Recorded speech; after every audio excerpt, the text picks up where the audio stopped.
público, nós abordamos algumas coisas, né? Por exemplo, nós falamos sobre o orador real e o orador imaginado. A gente nem deve se imaginar ruim nem bom demais, a gente, né, viu isso a semana passada, porque existe em cada irmão, em cada pessoa, um orador real. E é esse orador real que deve prevalecer em nós. Então, na semana passada, a gente tentou colocar, né, como um dos pontos principais, a necessidade de você descobrir o orador real. O orador real, né, que é aquela pessoa que é o você mesmo. Olha, eu pregador, eu professor, eu na tribuna, eu como professora de escola bíblica, eu falando em público, okay? E você vai descobrir que você é bem melhor do que imagina, tá? Então, a gente viu isso a semana passada, e hoje, a gente parou no meu livro aqui, a gente está na página 20. A última coisa que a gente estudou, se não me falha a memória, foi transforme seu medo numa força comovedora. É isso mesmo? Isso. Isso, muito bem. Então, tá bom. Então, a gente vai fazer o seguinte, tá? Eu vou fazer uma oração, irmãos, antes de entrar na aula.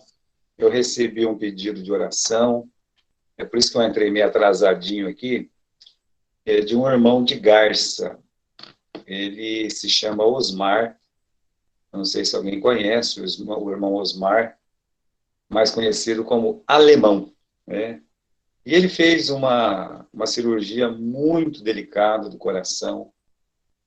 Parece que agora, no exame, né, depois de 3, 4 dias operado, deu um coágulo ali, e eles não sabem direito como é que vai tratar isso. Então, eu gostaria de, só um momento, né, com vocês. Eu sei que vocês são pessoas que oram, e eu queria participar desse momento de oração com vocês, tá bom? Vamos orar. Senhor, nós te agradecemos, ó Deus, pela graça de poder juntos, não somente ter uma aula, mas de juntos, ó Deus, colocar diante de Ti as nossas aflições, aquilo que incomoda o nosso coração. De poder saber, Senhor, que nós temos para quem clamar. E nós temos para quem clamar. O Senhor, ó Deus, é o nosso Pai celestial, é o Deus que nos ama e é o Deus que nos ouve. Por isso, nós estamos clamando nesse momento em favor do Osmar, pela recuperação completa, Senhor, deste teu servo que te ama, que abrigou, Senhor, obreiros, seminaristas, que tem a sua família, Senhor, te servindo na tua casa. Eu peço por ele, ó Senhor, que o Senhor possa estar curando esse teu servo e levando ele de volta para sua casa, para junto dos seus. Nós colocamos ele em suas mãos. Em nome de Jesus. Amém. Muito bem, irmãos. Nós vamos continuar, então, com o nosso assunto, né? Eu falei para vocês, né, sobre o medo na semana passada, e tem uma coisa na arte de falar que é aquela questão emocional, sabe? A questão emocional.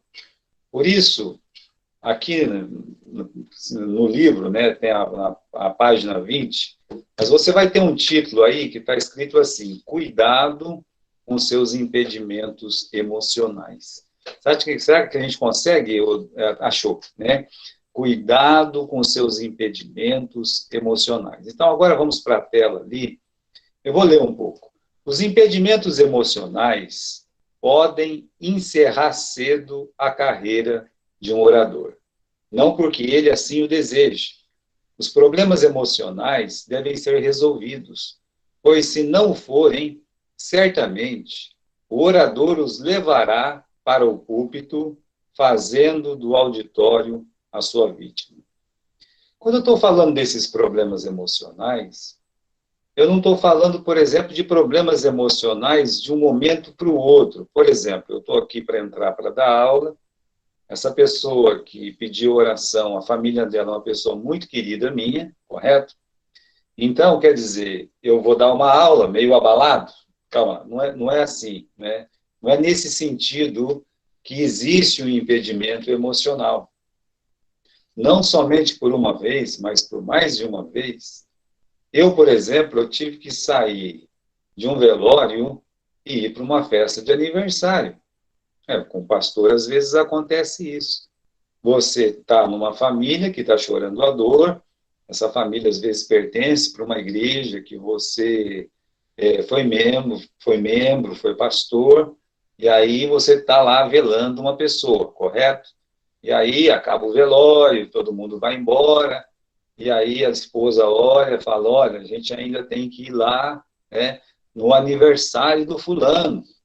E a outra família, que nem conhece aquela família que está sofrendo a dor de uma pessoa que morreu, ela não quer saber se você está triste, se você está meio abalado. Ela te convidou para o aniversário, o pastor vai ter que ir lá, vai fazer uma oração em cima do bolo e coisas desse tipo. Você que é pastor, você sabe disso. Você que está dentro da igreja, você sabe disso. Mas não é exatamente desses impedimentos, porque isso não é um impedimento, porque Deus dá uma força para a pessoa, na hora, fazer isso aí, né? E de uma festa para um velório, de um velório para uma festa.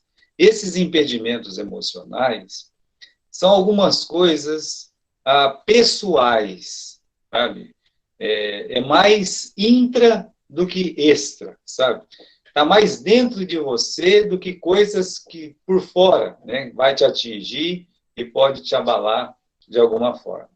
Então, existem algumas coisas mal resolvidas na vida de uma pessoa que, se ela não resolver, infelizmente, é como está escrito aqui, olha, impedimentos emocionais podem encerrar cedo a carreira de um orador ou de um pregador. Por quê? Porque ele vai levar alguns desses aspectos negativos da vida dele, de suas frustrações, de seu desejo de se autoafirmar e outras coisas mais. Então, ele vai carregar aquilo e vai despejar tudo aquilo ali no púlpito. E acredite numa coisa, as pessoas que foram te ouvir, elas não foram lá para você ficar descontando nelas todos os problemas da sua vida. Elas foram lá para te ouvir falar de Deus, ouvir falar da Bíblia, ouvir falar da palavra do Senhor. Então, alguns impedimentos emocionais, encerram, sim, a carreira de uma pessoa que quer trabalhar no ministério. Eu poderia citar exemplos aqui, mas eu não vou citar exemplos, não. Mas existe. Esses exemplos existem e, às vezes, eles estão bem perto de nós. Olha só, por exemplo, a frustração. Né? O que é a frustração?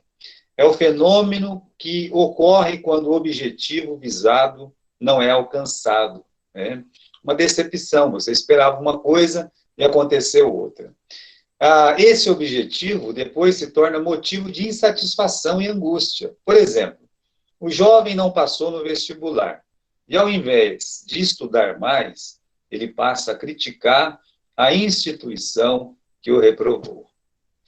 Eu não queria entrar naquela faculdade mesmo, né? Porque aquela faculdade é muito ruim, aquela faculdade não presta, aquela faculdade, né? Às vezes ele não fala que ele não queria entrar, né? Ele fica falando mal da instituição, falando mal, né? Mas, na verdade, ele reprovou no vestibular. E aí, aquela faculdade que ele tanto queria, que ele tanto desejava, o que aconteceu? A faculdade se tornou o pior lugar do mundo. Às vezes um rapaz gosta de uma moça gosta de um rapaz, e por um motivo ou outro não dá certo, né? Aí o rapaz ou a moça, indignada com aquela situação, passa a criticar a pessoa, falar mal da pessoa, sabe? Aquela pessoa que era um santo vira um bicho. E você vê que é uma pessoa frustrada. Meus irmãos, esse tipo de frustração é mais comum que a gente imagina. E facilmente nós levamos aquela pessoa frustrada lá para o púlpito. Levamos aquela pessoa frustrada lá diante das pessoas que querem nos ouvir, mas nos ouvir para falar de Deus. E você leva aquela pessoa amargurada, frustrada, decepcionada, angustiada, acabada lá na frente. Então, a carreira de uma pessoa assim é muito curta, não vai durar. Continuamos a leitura. O orador, ao enfrentar um auditório, ele pode estar carregando um desejo insatisfeito de liderança. Ele não lidera a família, não lidera os amigos, não um grupo de trabalho, por pura incompetência ou timidez. Resultado, no púlpito, ele passa a descarregar sua frustração. Seja qual for o tema abordado, ele procurará agredir, desprezar ou rebaixar aqueles que ouvem o seu trabalho. Existe um texto na internet, eu não me lembro onde que está, né? Até peço perdão para vocês, eu deveria ter pesquisado para falar, mas é um texto que fala sobre o martelo, né? Que alguns pregadores ou alguns irmãos, algumas pessoas, é como um martelo, sabe? Que bate, né? Bate assim, fere mesmo, né? Na verdade, quer realmente ferir, e se um dia que tiver que tirar aquilo que feriu, o prego ele entra reto, mas ele sai todo torto, a gente sabe como sai um prego, né? Na base do martelo, né?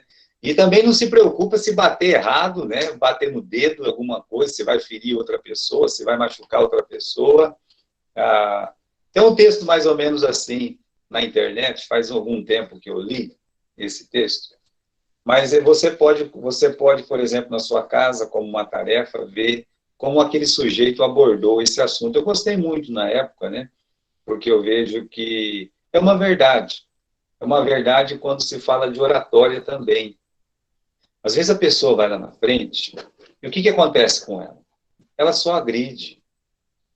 Ela não está preocupada em evangelizar, em ensinar passagens bíblicas. Ela não está preocupada em falar do amor de Deus, de como o amor de Deus é profundo, como o amor de Deus é maravilhoso. Mas às vezes ele foca, né? Ele está preocupado com uma pessoa que fez mal para ele, às vezes a pessoa nem fez mal para ele, mas por algum motivo aquela pessoa se tornou desafeta dele e ele vai gastar todas as mensagens possíveis para ficar batendo, batendo, batendo, batendo. Eu lembro que o pastor João, ele contava de um pastor que ficou assim, quase que meio piradão, sabe? Ele não ficou muito legal, não. Mas era um pastor que ele não gostava de uma outra pessoa, de um outro pastor. E o pastor foi visitar essa pessoa antes de morrer. Essa pessoa já morreu, né? Já era mais velha que ele. No meio da conversa, né? O pastor já sabia que ele não gostava do outro. Mas no meio da conversa, o camarada disse assim para o pastor João: olha, tem duas pessoas que eu não gosto neste mundo. E aquela pessoa é as duas pessoas. Você imaginou o pensamento daquele camarada, né? Então, imagine quantas vezes ele deixou de ensinar a palavra para perder tempo e ficar cutucando o outro que nunca, talvez, nem o ouviu. O outro nem estava nem preocupado em ouvi-lo. Né? Então, ele está levando a frustração dele para lá, e a igreja, em vez de crescer, vai diminuir. A igreja ela vai acabar sentindo existe um ódio ali, existe uma frustração que não foi curada, e aquilo é levado no púlpito. Às vezes a pessoa começa a pregar de um assunto e facilmente ele sai daquele assunto porque ele vai falar alguma coisa para bater em alguém. Ele tem que bater naquela pessoa pelo menos uma vez por dia, ou uma vez cada semana, quando ele pregar. Por isso aqui, né, no púlpito, essa passagem aqui, você pode ler comigo, né? No púlpito, ele passa a descarregar a sua frustração. Seja qual for o tema abordado, ele procurará agredir, desprezar ou rebaixar aqueles que ouvem o seu trabalho. Então, a sua carreira de conferencista será muito curta. Você sabe quem era assim na Bíblia? Nós temos alguns pregadores assim na Bíblia. Temos. Temos sim. Né? Você pega um exemplo do Velho Testamento. Você pode pegar o Jonas, se você quiser. Porque Jonas, ele leva uma mensagem, a mensagem dele tem 7 palavras. Somente 7 palavras. No original são 7 palavras. Ele não fala do amor de Deus, ele não fala da necessidade do arrependimento. A salvação dos ninivitas é pelo puro amor e graça de Deus. A frase do Jonas é: olha, daqui 40 dias, esta cidade vai ser totalmente destruída. Mas ele poderia dizer, como os outros profetas diziam: arrependa-te enquanto é tempo. Olha, Deus é um Deus amoroso, compassivo. Ele não tem prazer que o ímpio se perca antes que se converta e ele os cure. Não poderia dizer, como disse o Ezequiel, não poderia dizer, como ensinou os outros profetas, falar que Deus é amor. Mas não. Ele não gosta dos ninivitas, ele é muito judeu demais para repartir um pouco do amor de Deus, que Deus tem por Israel, com outras nações. Por isso, meus irmãos, ele leva para o púlpito dele a frustração. Mas se dependesse dele mesmo, dele, ninguém seria salvo. Ele pregou? Pregou. Pregou bem? Pregou o que Deus mandou pregar, que era o básico, né? Mas nós sabemos que o espírito do profeta está sujeito ao próprio profeta. Ele poderia ter colocado umas pitadinhas de amor. Ele poderia ter colocado uma pitadinha de graça. Ele poderia ter colocado uma pitadinha de compaixão. Mas ele não faz isso. Ele só fala de destruição, destruição, destruição, destruição. Esse é um homem que está frustrado. E depois que Deus decide salvar a cidade, ele continua frustrado. Ou seja, ele não foi curado da frustração dele. No Novo Testamento, você tem aquela história dos filhos do trovão, do Tiago e do João. Os irmãos sabem do que eu estou dizendo. Jesus estava indo para Samaria, pediu entrada na cidade, e o que aconteceu? Aqueles homens, eles rejeitaram Jesus. Eles, não tem aqui, está indo para Jerusalém, então que vá direto. Não vai entrar na cidade, não. Pronto, fecharam a porta da cidade, não deixaram Jesus entrar. Aí Tiago e João tiveram uma ideia brilhante, né? Senhor, queres que façamos como Elias, para descer um fogo do céu aqui, queimar esse povo, queimar essa cidade? Ele estava na cidade também, se queima a cidade, queimava eles, né? Veja que é interessante isso. Eles cresceram muito depois. O Tiago e João se tornou o profeta do amor. Ele se curou da frustração dele. O Tiago foi o primeiro dos apóstolos a morrer pela causa de Cristo. O primeiro mártir foi Estevão, mas o primeiro apóstolo foi o Tiago. Houve uma mudança, né? Mostrando para nós que, às vezes, uma pessoa frustrada, uma pessoa angustiada, ela pode ser atrapalhada, mas também ela pode ser curada e se tornar um grande pregador.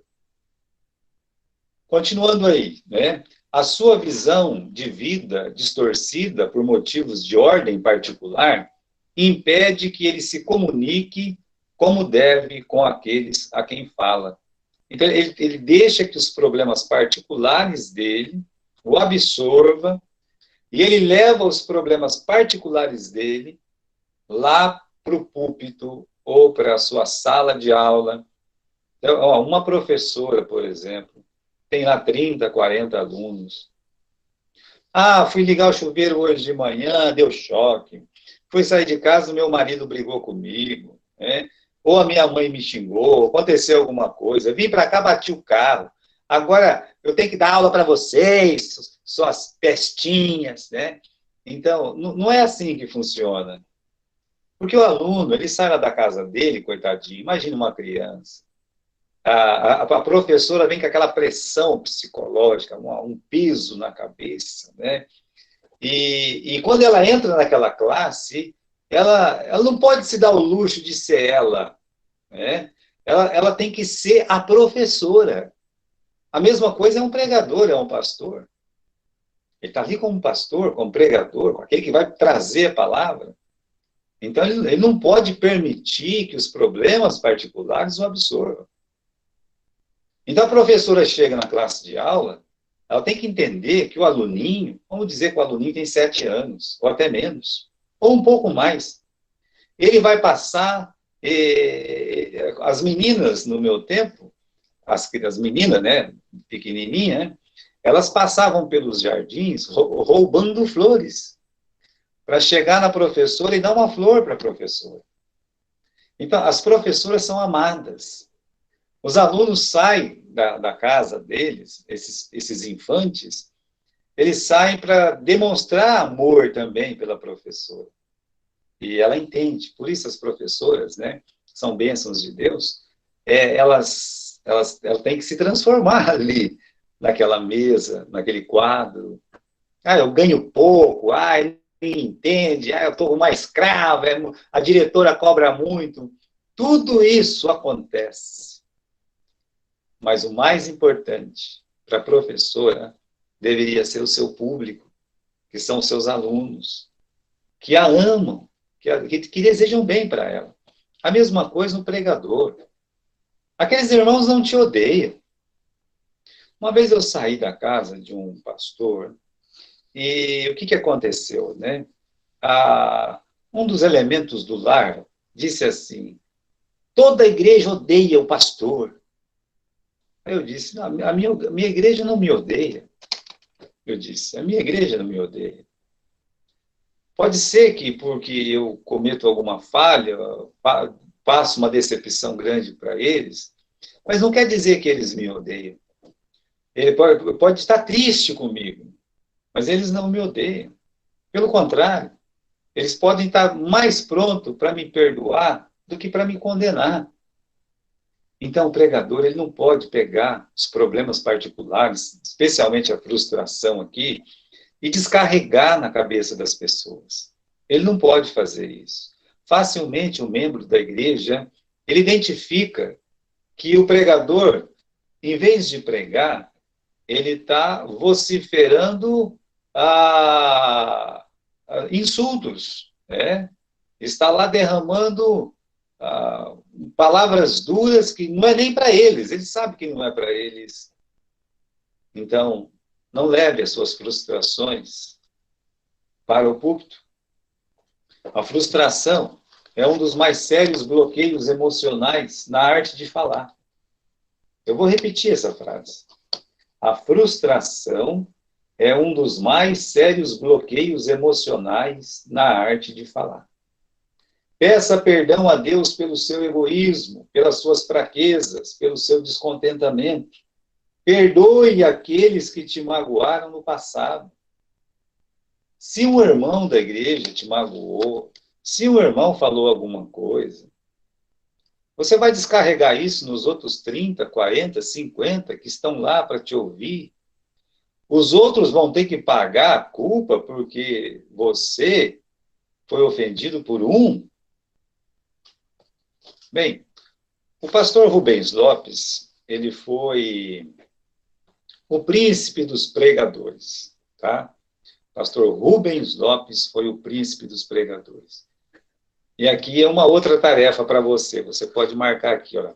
Pastor Rubens Lopes. E pegar uma mensagem do pastor Rubens Lopes, que já faleceu há muitos anos, e era pastor da Igreja Batista da Vila Mariana, lá em São Paulo. O que aconteceu com o pastor Rubens Lopes? Ele colocou o cargo dele à disposição, porque tinha votação na igreja.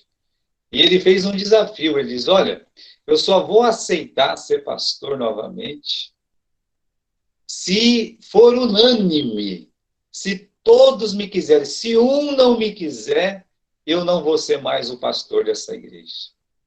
E ele tinha certeza, eu acho, que todos iam escolhê-lo como pastor, que não ia ter nenhum voto contrário. E aí, então, era feita a votação e tinha que escrever no papelzinho, sim ou não, né? Quer o pastor? Sim, não, né? E aí, na hora lá, todo mundo sim, sim, sim. Acredita que teve um voto não? O corpo diaconal da igreja, na época, Eu estou falando isso porque quem me contou isso foi o Dr. Félix Raci, o nosso irmão Félix. E aí, naquela votação contrária, o corpo diaconal procurou o irmão, o irmão Rubens Lopes, pastor, né? E disse, pastor, teve uma pessoa que não votou a favor do senhor. Ele disse, então eu vou cumprir a minha palavra, né? E ficou lá, sabe, todo triste, aborrecido. E aí, então, sabe, todo mundo ficou pasmo, querendo saber por que, né, que a pessoa foi votar contra, não querer o pastor, depois que o pastor falou aquilo lá. Aí, decidido momentos de tristeza e pessoas chorando lá na igreja, ele teve uma brilhante ideia, o pastor Rubens Lopes. Olha, eu aceito continuar o ministério se essa pessoa se identificar e se manifestar. E dizer por quê. Por que que ele é contra mim? Bem, apareceu a Margarida. O sujeito apareceu. O sujeito apareceu e ele perguntou, por que que você votou contra? O que você tem contra mim? Ele disse, pastor, contra o senhor? Não. O meu prazer é estar na igreja para ouvi-lo pregar. Eu amo, a minha família ama o Senhor. Ah, com certeza, nós não queremos nunca, né? Imaginar que um pregador como o senhor vai embora e coisa desse tipo. Mas então por que que você fez isso? Ele disse, foi de propósito, pastor. Eu queria que o senhor refletisse. Por causa de uma pessoa, todos os outros têm que pagar por causa de uma pessoa. Eu acho que vocês entenderam, né, o que aquele membro fez. Ele deu uma lição espiritual no pastor Rubens Lopes. Ele ensinou que por causa de um, os outros não devem pagar. Então, irmãos, a frustração com um membro de igreja é a coisa mais normal que existe. Seja por culpa do pastor, ou seja por culpa do membro da igreja. Mas os outros não têm que pagar o pato. A igreja tem que continuar. O pastor, ele tem que ser o pastor da igreja. Ele tem que pregar firme, ele tem que ser valente. E ele não pode levar a frustração pessoal particular dele para o púlpito. Então, é como está dito aqui, né? Perdoe aqueles que te magoaram no passado. Ore a Deus que te ajude a sentir paz, né? Para que ela possa refletir na oratória. Sempre antes de pregar, ore a Deus. Peça para Deus, pelo Espírito Santo, falar pela sua boca e tocar no coração das pessoas que estão ouvindo. E ele vai fazer isso. Agora, um outro problema também sobre os impedimentos emocionais é a necessidade de autoafirmação. Vamos à leitura aí? Né? Ao autoafirmar-se, autoafirmar-se é um processo normal na vida do ser humano. Mas alguns querem se autoafirmarem através de imposição. Os que agem assim trazem consigo um complexo de inferioridade, vindo de frustrações, falhas pessoais, etc. O indivíduo que traz consigo um complexo de autoafirmação torna-se uma pessoa desagradável no convívio, falseia imagens que comunica e é evitado pela maioria das pessoas. 3 coisas aqui, né? Torna-se uma pessoa desagradável no convívio, falseia uma imagem que ele comunica de si mesmo, e ele acaba sendo evitado pela maioria das pessoas. Em geral, aquele que tem necessidade de autoafirmação não suporta que alguém faça coisa melhor do que ele. Na vida, em sociedade, ele tem 2 alternativas. Ou agride aquele que julga concorrente, ou age e fala de maneira a mostrar-se que ele é bom. Né? É muito crítico. A pessoa que precisa dessa autoafirmação, ele se torna uma pessoa muito crítica, né? Muito exigente dos outros, muito perfeccionista em relação aos outros. Ou ele dizendo que ele é perfeito, que ele é bom, sabe? Eu sim sou um pastor, eu sim sei pregar, eu sim sei, né, a necessidade do meu rebanho. O fulano não faz isso, o fulano fez aquilo e tal, né? Os princípios da destruição da personalidade da outra pessoa. É a característica daqueles que querem se autoafirmar e dizer, eu também sei, eu também fui, eu também consigo, etc. Né?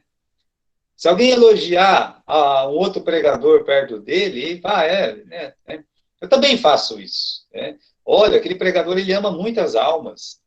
Eu também amo, né? Aquele pastor, ele costuma levar os irmãos no médico. Né? Isso é a coisa que eu mais faço aqui na minha igreja, né? Ele deveria fazer diferente. Que bom. Olha, irmãos, isso é um exemplo para ser seguido. É um exemplo para ser seguido. Lembro daquele versículo que diz que a boca de outra pessoa te louve? Então, isso era uma coisa que o pastor João costumava repetir para nós seminaristas lá em Garça. Que a boca de outra pessoa te louve, não a sua. Né? Então, continuando, né? Sabem tudo e nunca aprendem nada, é uma verdade, né?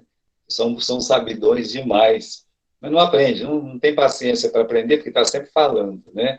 Para você aprender, você tem que ouvir, né? E também tem que enxergar, tem que ver bondade na outra pessoa, tem que ver qualidade na outra pessoa. Quando você não consegue ver nem bondade, nem qualidade, está ocupado consigo mesmo. E aí você vai ver só os defeitos da outra pessoa. Continuando. Este tipo reclama aplausos para onde passa e parte para o autoelogio, levando o auditório à irritação. Muito soberba, orgulhosa.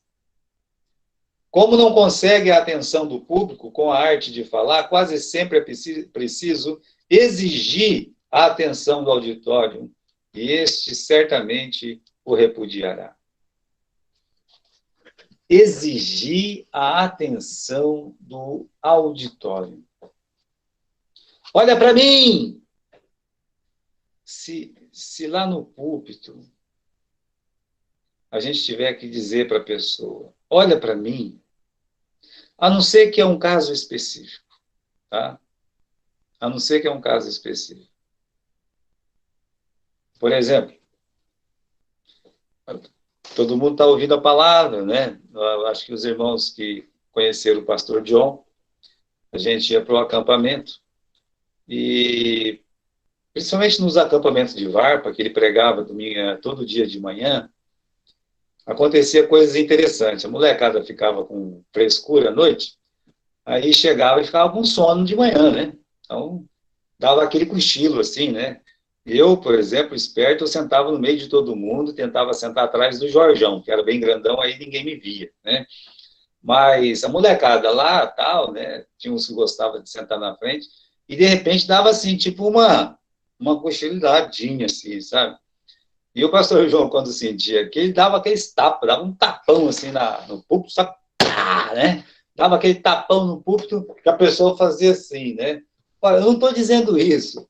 Isso aí pode se dizer como uma ferramenta para, né, acordar os sonolentos que estão no auditório. Mas alguns pregadores, eles reclamam abertamente para si a audiência, né? Como está escrito aqui, exige a atenção do auditório e o auditório repudia. Porque a pessoa que está fazendo isso, o auditório já não aguenta mais ouvir. Vocês têm que me ouvir, vocês têm que me ouvir. E a pessoa está lá sentada dizendo, olha, a gente não vê a hora que acaba o culto, que fale amém, né? Por favor, né?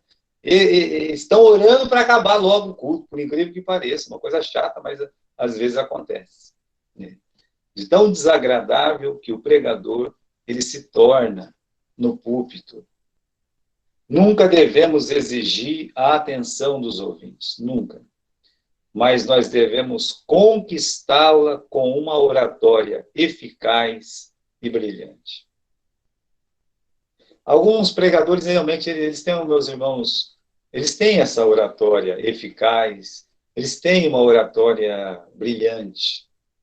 Eles começam a pregar e o tempo parece que não passa quando eles estão pregando. O que aconteceu? Ele gritou? Não. O que aconteceu? Ele tá ali, ele fez muita piadinha? Não, às vezes ajuda. Né? Nós temos pregadores de todo tipo no nosso meio. É muito difícil uma pessoa dormir ou não prestar atenção quando o pastor Davi Hatcher prega. Porque ele tem lá, né, ele tem o assunto dele, ele aborda o assunto dele, e o tempo vai passando, se deixar, a gente fica lá ouvindo ele o tempo todo e não quer que a mensagem acabe mesmo. Ele consegue levar o auditório e conquista a atenção do auditório. Mas para isso, a pessoa estudou, para isso, a pessoa ela realmente está ali, se corrigindo a cada domingo nos seus defeitos, tentando melhorar justamente por causa do ouvinte. Olha, eu tenho que melhorar. Irmãos, a autorreciclagem, você poder ouvir o seu próprio sermão.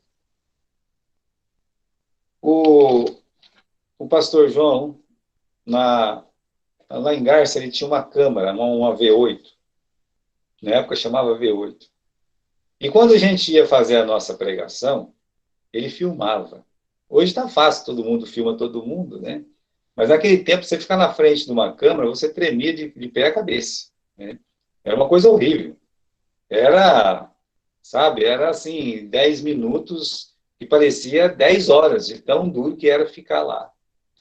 E aí, então, depois, ele pegava, não na mesma aula, tá? Na outra aula, ele fazia o vídeo correr rápido, e aí mostrava por aquela rapidez, falhas em gestos, falha no jeito de você sentar ou se ficar de pé, né? A forma, por exemplo, eu sempre falei muito né? Então, a culpa não é dele, tá? Ele tentou corrigir, a culpa é minha, tá certo? A culpa é minha. Então, a gente tem que aprender a se corrigir, a gente tem que aprender a melhorar. A atenção, ela não é pedida, né? Como está escrito aqui, olha, nunca exija a atenção dos ouvintes. Você tem que conquistá-la com oratória eficaz e brilhante.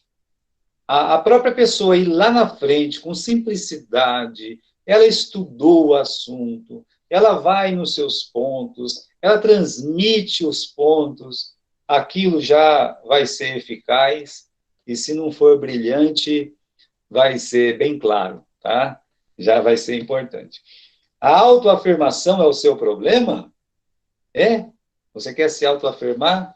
O púlpito não é lugar para isso. Né? Então, peça a Deus mais humildade, reconheça que a vanglória é um impedimento em sua vida. Lembre-se que Cristo nunca precisou se autoafirmar, e logo ele, que era Deus, poderia ter arrasado seus inimigos com seu imensurável poder, mas não o fez. Guardemos isso em nossa memória. Olha, Jesus, ele, depois que pregava, as pessoas costumavam dizer, um grande profeta desceu até nós, né? Os guardas foram prender ele uma vez, lá no capítulo 7 de João, vocês lembram? E voltaram de mãos vazias. Sacerdotes indignados perguntaram, mas vocês não o prenderam? E os guardas, então, disseram, ele falou como nenhum outro homem fala. Nunca ouvimos um outro homem falar que nem ele. Né? Eles ficaram impressionados com a oratória de Jesus. Vamos continuar. Outro impedimento emocional. Isso é de doer, hein? Esse outro aqui. Qual que é? A timidez. Vocês estão conseguindo aí? Está na leitura? A timidez. Né? Medo do fracasso. Medo do fracasso. Em comunicação oral, todavia, o principal impedimento ainda é a timidez. Essa estranha força que paralisa a ação, titubeia a palavra, impede a comunicação, bloqueia a expressão de tanta coisa que poderia ser útil e proveitosa. Controle o seu nervosismo. Né? Comece controlando os seus gestos. Roer unhas? Tem uns que roem. Cruzar de maneira descontrolada os braços, pernas, agitação de pescoço, parece que está tendo um chilique, parece que está tendo alguma coisa ali, né? E a sua respiração, a pessoa ficou ofegante, né? Também não pinte a coisa mais feia do que ela é, achando que o auditório é um bicho-papão. Não, são pessoas normais, como eu e você. Lembre-se, no início as falhas são comuns. Todo mundo vai entender. Você não precisa ficar tão preocupado, não, quando você for lá na frente pregar. Quem são aquelas pessoas? Você está sempre falando com aquelas pessoas. Você está lá na porta da igreja falando com elas. Você está na casa delas falando com elas. Você está ali no momento que o culto começa ou vai acabar. Você está ali no meio delas. Ou você está conversando com elas na rua, ou mesmo dentro da igreja por longo tempo. É as mesmas pessoas, é os mesmos rostos. Não tem porquê você ter medo.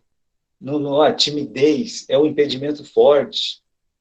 Muitas pessoas não foram para o púlpito, não pregaram, porque não conseguiram vencer essa barreira, a barreira da timidez.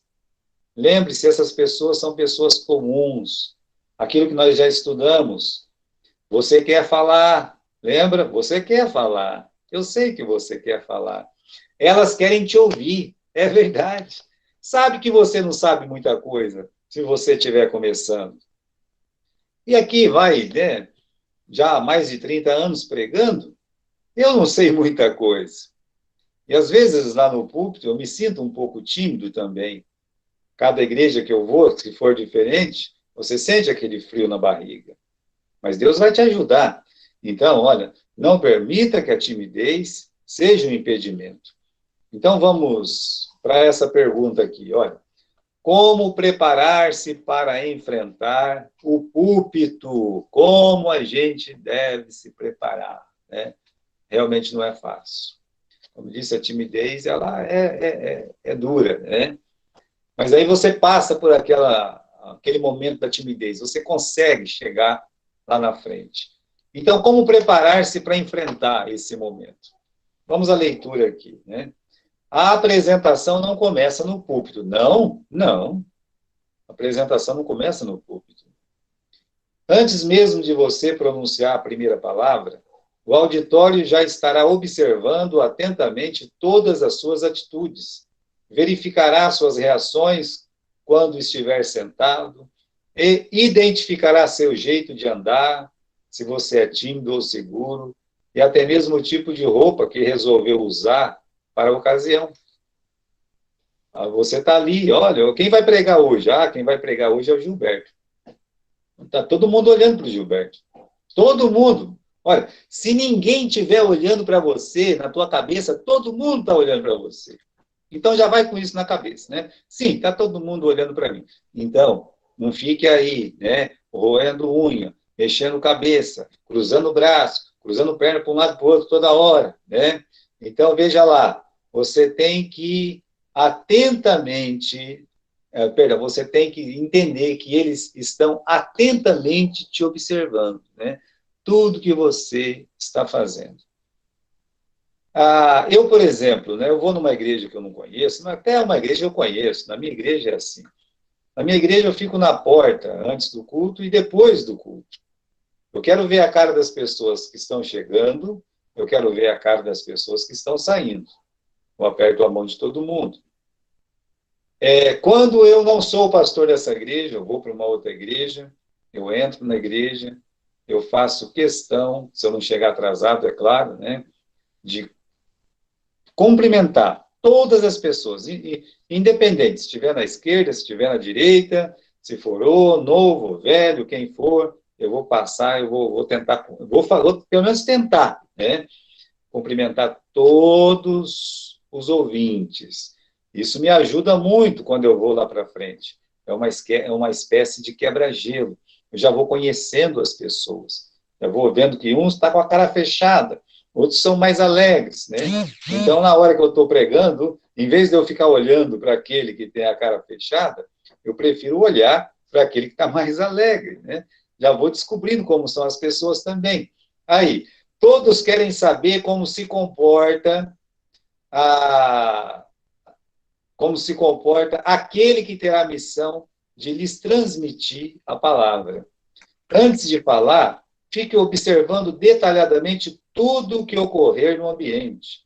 Demonstre nas suas reações o ar de alguém realmente interessado, não de um exigente astro que inspeciona tudo. O auditório reconhecerá na sua atenção uma estreita identidade com seus anseios, tornando-se com isto mais dócil e benevolente para ouvir. Vai chegar lá, você pode, por exemplo, elogiar uma criança. Vamos dizer que lá tem uma senhora emburradíssima. Você entra lá, você olha assim, você até assusta, né? Ou um pai emburrado, alguma coisa. Você quer ver o negócio amolecer? Você chega e fala assim, nossa, que criança linda.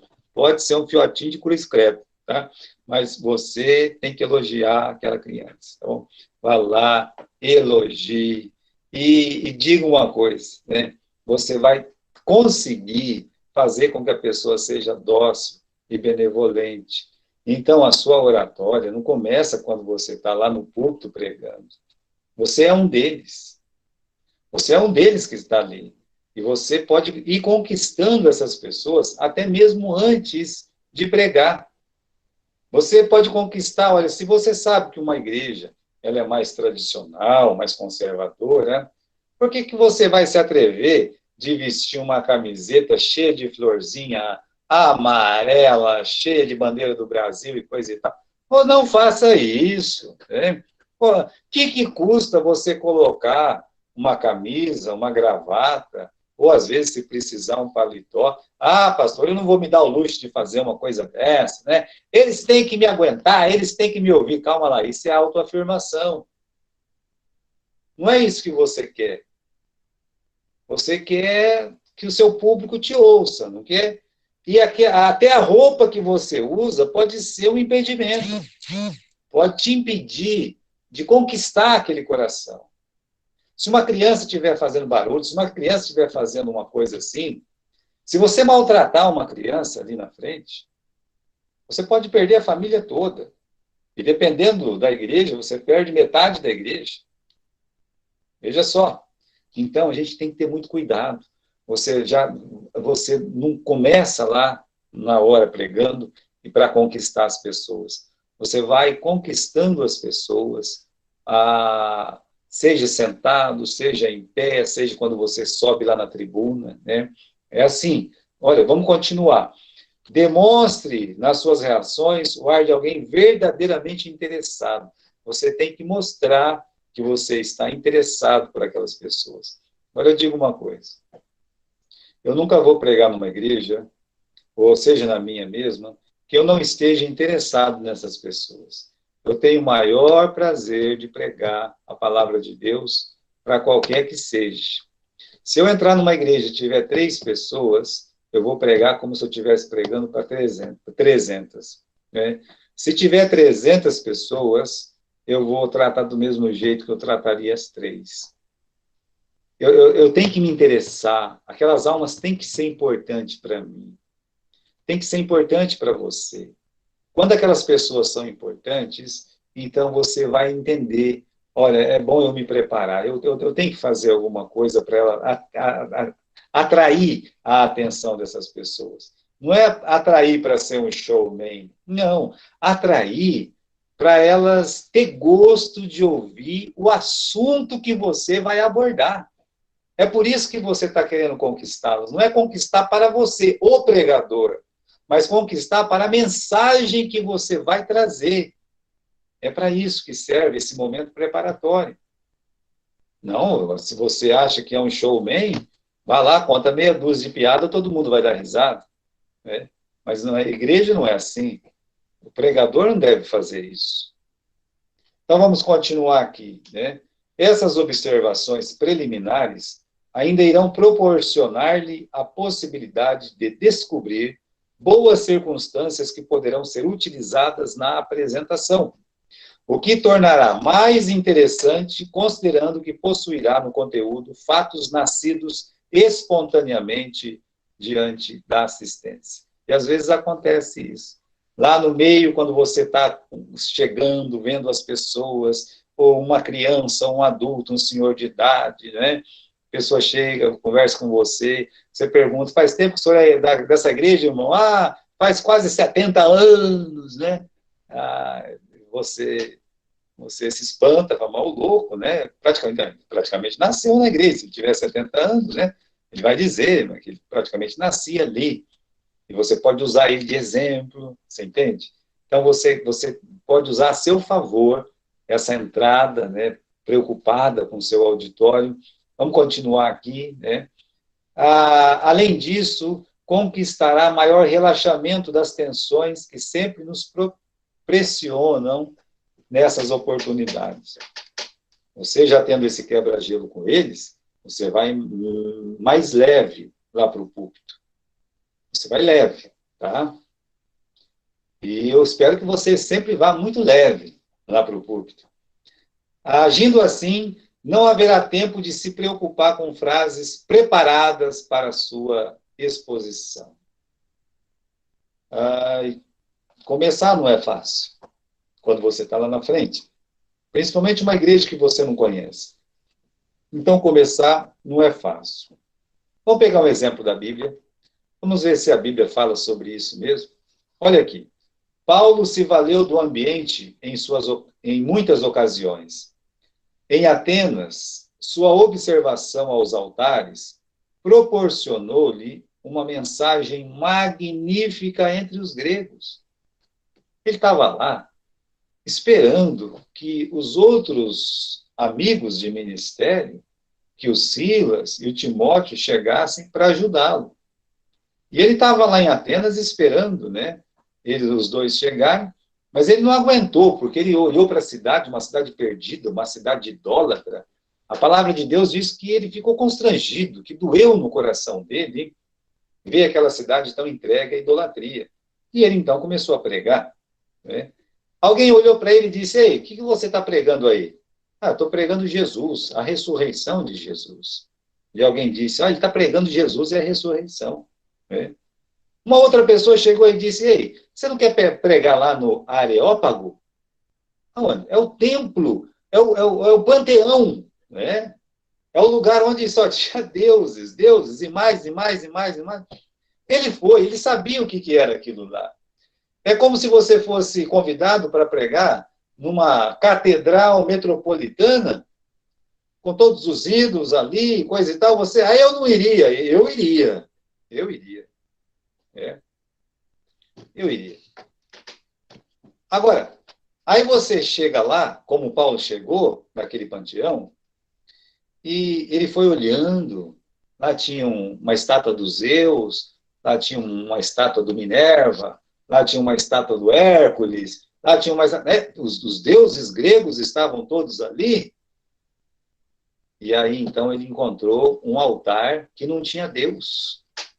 Só tinha uma placa embaixo escrito assim, ao Deus desconhecido. E quando, meus irmãos, ele foi posto para pregar, pode pregar agora. Ele olhou e disse, olha, o que eu queria falar para vocês hoje, o meu assunto para vocês hoje é sobre esse Deus desconhecido que vós adorais sem conhecê-lo. E que mensagem maravilhosa Paulo faz em Atenas, sabe por quê? Porque ele soube aproveitar aquele quebra-gelo. Ele soube aproveitar aquele momento entre ele estar sentado e ser anunciado e chegar até o púlpito. Ele soube aproveitar. E nós temos que aprender a aproveitar também. Olha, como eu disse, se a frustração te atrapalha, se a timidez te atrapalha, se a autoafirmação te atrapalha, o medo está te atrapalhando. Lembre-se, tem coisas que podem te ajudar a vencer o medo. E uma das coisas que nos ajuda a vencer o medo é essa interação preambular, né? Que no início ali pode te ajudar a ficar mais leve. A interação com as pessoas. Vamos continuar aqui, né? A outra ocasião, ele foi preso em Jerusalém e notou nos partidos adversários da plateia uma oportunidade para se livrar de um provável linchamento. Esse foi um golpe de mestre do apóstolo Paulo. Ele foi preso em Jerusalém, e quando ele foi preso em Jerusalém, todos eram contra ele. Todos os judeus que estavam ali eram contra ele. E aí tinha dois grupos, de fariseus e de saduceus. E ele era fariseu antes, e ele conhecia muito bem a doutrina dos fariseus. Aí todo mundo estava querendo matar ele, né? Aí ele começa a pregar, começa a falar o que ele crê. E aí tem um ponto que os fariseus creem, os saduceus não. E ele fala, olha, eu estou aqui para anunciar para vocês sobre a esperança da ressurreição. Aí a maioria era fariseu. E o povo disse, não, esse homem não merece morrer, não, ele não é ruim, não. Né? Olha, ele trouxe para ele o auditório uma frase só, ele conseguiu conquistar o auditório para o lado dele, é claro, né? Teve aquela minoria que ficou irada, era uma minoria forte politicamente, e que manteve ele preso 2 anos e meio, mas ele não morreu, era para ser linchado. Ele escapou do lixamento porque ele soube conhecer o seu auditório, conheceu o auditório. Vamos continuar aqui, né? Não tente rememorar nada do que estudou, está sentado ali pensando, agora eu vou ter que... aquele ponto. Esquece aquele ponto, você já estudou em casa. Esquece. Né? Não fica lá suando frio, para todo mundo ver que você está suando frio, preocupado, gelado. É perigoso quando você se levantar, tropeçar, cair, fazer um... Né? Isso sempre acontece em formatura, hein? Sempre acontece. A pessoa sabe que o nome dela vai ser anunciado lá na frente. Né? Gilberto Stefano! Vou ter que subir lá e pegar o diploma, né? Quando fala Gilberto, meu coração dispara de um jeito, estou suando frio, eu já saio, sabe? Eu não consigo... O meu pé, meus passos, eles não conseguem sincronizar. A pessoa tropeça nas próprias pernas e cai. Quantas vezes acontece isso em formatura, da pessoa for pegar lá, tropeça na mesa, cai em cima do professor, ou antes, quando está subindo, tropeça na escada, né? Que é isso aí? Isso aí é o temor, é o medo, né? Então, lembra, não fique pensando. É melhor você observar o auditório com carinho, com cuidado, com oração, né? Do que ficar pensando na mensagem. Mensagem você já estudou. Quando você estiver pregando lá, o Espírito Santo vai te ajudar a lembrar, tá? Isso tornará seu semblante preocupado. Quanto mais liberada e simpática a nossa fisionomia, mais próximos estaremos dos ouvintes. Quanto mais liberada e simpática a sua fisionomia, chega lá na frente, né? Dê um sorriso colgate. Né? Sorria, Jesus te ama. Né? Sorria. Só de você sorrir antes de começar a pregar, você já consegue conquistar o seu público. Mas se você vai lá nervoso, frustrado, irritado, as pessoas vão se assustar, vai ser como diz o outro, uma ição no banheiro, né, pastor? Vai ser um tal de pedir para ir no banheiro e sair, atender celular, né? Que não é brincadeira, tá bom? Ao se dirigir à tribuna, faça-o com determinação, né? Não com imponência, assim, soberba, mas com determinação, seguro, né? Demonstrando confiança no andar, convicção na postura. Mas seja humilde, orando em silêncio para que Deus fale por você. A plateia o respeitará na certeza de que abordará uma boa mensagem. Ao se levantar, tenha calma, cuidado, dê os últimos retoques na roupa antes de caminhar. Uma batidinha no terninho, arrumadinha na gravata, né? Vamos dizer assim, arruma o cabelo, né? E aí, então... Esses dias eu estava vendo, eu fiz uma live, meu cabelo estava torto, estava virado aqui, né? Eu falei, olha que legal, a pessoa vai pensar que está com essa chameca de cabelo aí pro lado aí, que marmota. Mas é porque a pessoa não se arruma, né? levanta de manhã cedo, não penteia o cabelo, chega lá, quer fazer uma live com aquela marmota toda. Não pode, né? O correto é a pessoa dar uma arrumadinha. Né? Se esquecer de ir no espelho em casa, vai lá na igreja, no banheiro, dá uma olhadinha, para não ficar marmota, tá bom? E aí, ao se levantar, tenha calma, tenha cuidado. Dê os últimos retoques na roupa antes de caminhar. Ao chegar ao púlpito, acomode as folhas com anotações, acerte o microfone e olhe rapidamente para as pessoas que ouvirão suas palavras. Ajeite sua Bíblia, o seu papel guia, ajeite o microfone, para não ficar o tempo todo reclamando do microfone, já ajeite o microfone. É o instrumento útil de trabalho, é o primeiro que tem que ser ajeitado. Se estiver muito alto, manda baixar, se estiver muito baixo, manda aumentar. Assim você não sofre tanto. Tem pessoas na igreja que controlam o microfone, essas pessoas vão poder te ajudar. Não fale tão perto do microfone se você tem uma voz de trovão. Se você não tem uma voz de trovão, sua voz é baixa, por favor, mantenha ele bem perto da sua boca. Mas nós vamos aprender isso mais lá na frente, tá? Se o assunto permitir, esboce um sorriso sincero e amigo.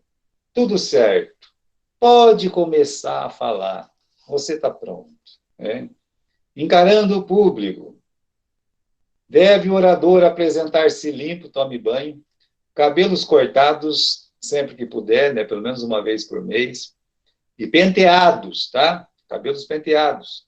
Barba feita, botões abotoados, gravata bem alinhada, paletó fechado, nada aparecendo nos bolsos, olhar franco de frente para o auditório. Lembra que José foi chamado? Ei, José, Faraó está te chamando. Depois de tantos anos na cadeia, ele podia aparecer lá, uma marmota. Ele poderia, aquele cabelo revolto, né? Barba sem fazer, fedendo a uma carniça. Ele poderia. Está me chamando, está me chamando, eis-me aqui. Né? Chega lá na frente do rei. Meus irmãos, na frente do rei, quando a gente está comendo com ele, a gente deve colocar um garfo na garganta, que dirá se não tem que tomar um banho, tá alinhadinho, bonitinho, cabelo penteado, barba feita. Agora você está num púlpito. Você está num púlpito. O púlpito não é lugar de marmota. O púlpito é um lugar onde você vai ser usado por Deus. Então você tem que chegar e se comportar. Para se comportar bem, você tem que estar bem alinhado lá. Você não precisa ter roupa nova, mas as suas roupas têm que estar limpas. Você não precisa ter roupa de grife, mas também não pode ser umas roupas espalhafatosas. Tem roupas que não combinam com o púlpito. As mulheres, quando vão dar uma lição em algum lugar, tem que ter cuidado com a forma que se veste. Senão as pessoas deixam de olhar para a mensagem em si, vai ficar olhando para a pessoa. Isso não vai agradar a Deus. Mesmo se você é uma professora de escola dominical.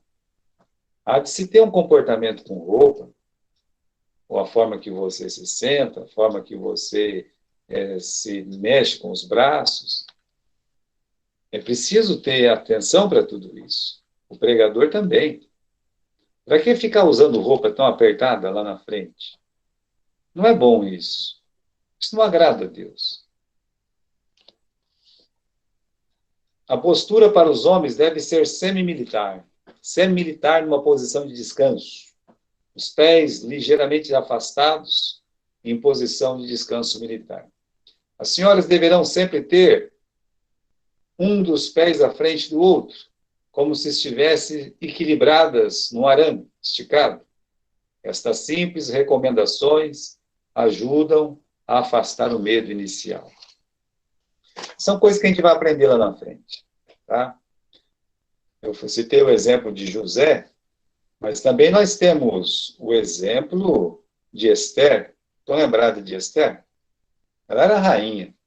Apesar dela ser rainha, quando ela teve que cumprir a missão de ser a portadora em nome de Israel, de conversar com o rei, pedir para ele participar de um jantar, sabe o que a Bíblia fala? Que ela colocou as suas vestes reais. Sabe o que quer dizer isso aí? Quer dizer que ela colocou o seu manto de rainha. Quer dizer que ela colocou a sua coroa na cabeça. Quer dizer que ela andou como uma rainha para chegar e pedir para o rei vir apenas jantar com ela. Mas para fazer esse pedido, a palavra de Deus nos ensina, Esther, capítulo 5, versículo 1. Eu vou ler para vocês aqui, né? Para vocês não achar que eu estou com brincadeira, né? Não estou, não, olha lá, né? Neemias, Esther, capítulo 5, versículo 1. Sucedeu que no terceiro dia, Esther se vestiu com trajes reais e se pôs no pátio interior da casa do rei, em frente ao aposento do rei. E o rei estava assentado sobre o seu trono. Ela poderia ir diferente, né? Ela poderia ter colocado roupas insinuantes, por exemplo. Ou ir com uma roupa normal. Mas ela estava indo para o trono. E quando o pregador, não que ali seja um trono, mas é mais importante do que um trono. O lugar onde nós ministramos a palavra é um lugar muito importante. Então você não pode carregar para lá as suas frustrações, o seu egoísmo, a sua soberba. Você não pode ser impedido de ir para lá pela sua timidez. Pelo contrário, antes de chegar lá, faça uma interação com as pessoas. Mostre para as pessoas que você realmente as ama, que você deseja o bem delas, que você quer realmente falar para o coração delas. Mas vá bem postado, vá com dignidade. Não vá de qualquer jeito. E não vá para falar qualquer coisa. Meus irmãos, a gente fez essa aula em 2 vezes, né? Não vai ser a norma, tá? A gente vai tentar ir de capítulo em capítulo, mas tem uma frase aqui, não sei se tem essa frase, o Daniel, para a gente, que é assim, ó, quem sabe apresentar-se agradavelmente já tem meio caminho andado para captar a simpatia do auditório. Irmãos, na próxima aula, no capítulo 3, nós vamos estar estudando as qualidades essenciais de um bom orador. Eu acho que vocês receberam, né, o PDF da nossa apostila, mas eu queria que vocês se adiantassem, né? Se adiantassem e pudessem realmente dar uma leitura, para quando a gente chegar na aula, a gente ter mais, né, mais facilidade de poder chegar até o seu coração a necessidade de cada um, tá certo? Agora vamos abrir aí, né, para alguma pessoa que gostaria de fazer alguma pergunta a respeito da aula. Então, você está liberado, tá? O irmão aí que gostaria de se manifestar, se alguém tem alguma pergunta, né, pode fazer agora para mim, tá bom? Alguém?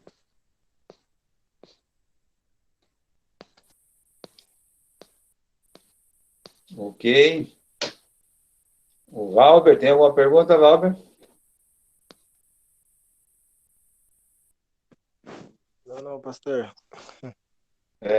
Valber? Oi.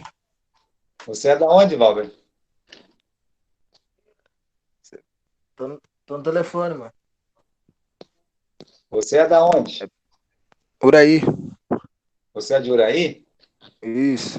Quantos anos você tem, Valber? 25. Você tem 25? Isso. Você é casado? Você é solteiro? Solteiro. Namorando. Solteiro? Namorando. Oh, olha aí, menina, nós temos um solteiro, né? Namorada da Tainara, Namorando. pastor. Ah, você está namorando a minha prima? Namorando. Olha, rapaz, você cuide muito bem dela, viu? Né? Pode deixar. Tá certo. Ah, Valber, você tem vinte e Oi. cinco anos. Quando é que você se converteu, Valber? Foi com 16. 16 anos, há 9 anos atrás. Quem Isso. estava pregando quando você se converteu, Valber?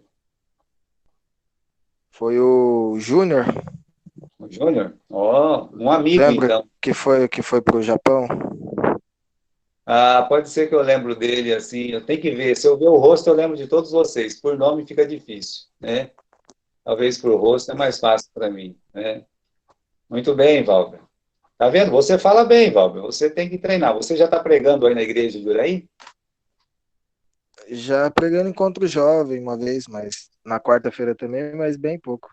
Hum. Então, vou te dar uma ideia, tá? Aqui só vai uma sugestão. Sim, Conhecendo como eu conheço o nosso querido pastor, né? Pastor Márcio, você sim, pode pedir para ele, ô, pastor Márcio, uma quarta-feira isso, podia me deixar pregar, né? Faz uma mensagem e aí vocês podem gravar a mensagem, tá bom, Valber? E você pode sim. mandar para mim em off, se você quiser, para mim poder ver você pregar. Já pensou? Aquele dá liberdade, sim, para. É, muito bem. Valber, é assim, a gente brinca muito assim, tá? Muito legal poder conversar com você, tá bom? Deixa Beleza, eu obrigado. de uma outra pessoa aqui, né? Ah, o Daniel. Cadê você, Daniel? Daniel Oliveira. Oi, pastor. Boa noite, pastor Gilberto. Eita! Da onde, Daniel? Sou de Cornélio. De Cornélio? Sim. Muito bem. Deixa eu ver tua cara. Mostra tua cara para mim saber. Vixe, nossa, será que eu vou conseguir ligar a câmera aqui? Acho que eu não vou conseguir, não, pastor. É. Ô, pastor, deixa eu falar pro senhor, ó. Eu falo pro Alex toda semana rapar essa barba horrível dele. Ele não rapa, viu? Aí sábado ele Nunca falou, nunca vai dar uma falou, mensagem. Arranca essa barba aí, nunca Alex. Falei falou. pra você. Pastor, ele fala que queria ter uma barba bonita igual a minha, pra eu tirar. Ele nunca falou, não. Mentira isso aí. Tá Cara, dando mau vou exemplo, falar. pastor. Eu vou dar minha opinião sobre essas barbas aí. Vixe. Não, vou dar minha opinião assim de ponto de vista só, tá? Eu até acho muito legal, sabe? Eu acho que é uma coisa diferente hoje, né? No nosso tempo a gente não tinha muito isso aí. Aí tem uma outra coisa, tem muita gente que não tem nem barba. Você deixa a minha barba crescer, vai ser uma coisa horrível, né? Não vai. Tem uns que tem umas barbas até bonitas, né? Mas me lembra aqueles anão lá daqueles filmes de Senhor dos Anéis, né? Não é? Aquele pessoal lá que dá umas marretadas na cabeça dos outros, né? Essa é a minha visão desse pessoal aí. Mas fica legal. Minha opinião é o seguinte, né? Você, quando for lá pregar na frente, com essa barbona sua, né? Você pega, você pega a tesoura e dá uma paradinha nela de leve, né? Deixando sempre em Tá todo dia simetria. alinhadinha, pastor. Eu sou barbeiro. Ó, Ah, então, né? tá quadradinha. Quadradinha? Ô, Então, é isso aí. Mas aí, ela não tem problema ser grande, porque o Araão tinha uma barba grande também e era um grande pregador, não é verdade? Mas vocês cuidem da barba, hein? Não vai esquecer, ficar aquela marmota cheia de mosquito perto da barba, não, tá? Vocês se cuidem aí, meninada. Então Tá tá bom. bem. Não é o pastor Gilberto. Se eu arrancar a barba, a Gabriela me deixa. Ela já falou já. É. Aí eu não posso arrancar Daniel, a barba. Daniel, você se converteu com quantos anos, Daniel? Poxa, pastor, 21. Você tinha 21 anos? Isso. Você tem quantos anos agora? Tenho 30. Faz 9 anos igual o Valber, né? Faz nove Isso. anos. Praticamente vocês se converteram na mesma época, não é verdade? Sim. É, um Aliás, companheiro. O Júnior, né? Ele citou o Júnior. O Júnior foi das pessoas que ajudou a firmar na igreja também. Ele tinha um projeto de jiu-jitsu que a gente fazia aqui em Cornélio. Ele Hum, vinha de Uraí para cá. Então, ajudou a enturmar com os jovens da igreja. Foi muito bom essa época aí. muito bem. Legal. Bom, o Daniel, então, está à vista aqui, né? Ô, Gustavo, tudo bem com você, Gustavo? Tudo bem, pastor? É bom te ouvir. O Gustavo é da nossa igreja. Ah, Gustavo, Oi. quando é que você converteu? Fala para o pessoal aí como é que foi a sua conversão. Eu me converti com 16 anos. 16 anos. Quantos anos você tem, Gustavo? Estou com 34 anos. 34 anos. Faz um bocado de tempo, hein? Já vai para quase 20 anos. Isso. Muito bem. Agora, eu vou ter que dar uma chance para o Gustavo, vocês não acham? Chegar nele e falar assim, Gustavo, tal dia quem vai pregar na igreja vai ser você. E agora, Gustavo? Dá um friozinho na barriga, né? Muito bem. Pode fechar o áudio aí, Gustavo. Irmãos, eu estou fazendo isso aí porque eu quero conhecer a voz de vocês. E vocês vão perceber que a voz de vocês é bonita. Notaram isso aí? Que às vezes a gente pensa que tem a voz feia. A gente só pensa que tem a voz feia, mas a gente não tem não, viu? Vocês viram que eu peguei 3 vozes diferentes, tá? E nas 3 vozes diferentes, você vê um charme em cada voz. Para ver que a gente tem muitas qualidades escondidas. Muito bem. Alguém tem alguma pergunta? Se não tiver, nós vamos encerrar a nossa aula. Não tem? Então, pessoal, até semana que vem. Boa noite para vocês. Que Deus possa abençoar. E trabalhem na igreja de vocês, hein? Há muito trabalho para fazer. De pouquinho em pouquinho nós vamos chegando até entrar no momento de realmente se fazer o preparo da mensagem. Mas até lá tem um chãozinho para a gente andar ainda, tá bom? Deus abençoe. Tchau para vocês. Tchau, boa noite. Tchau.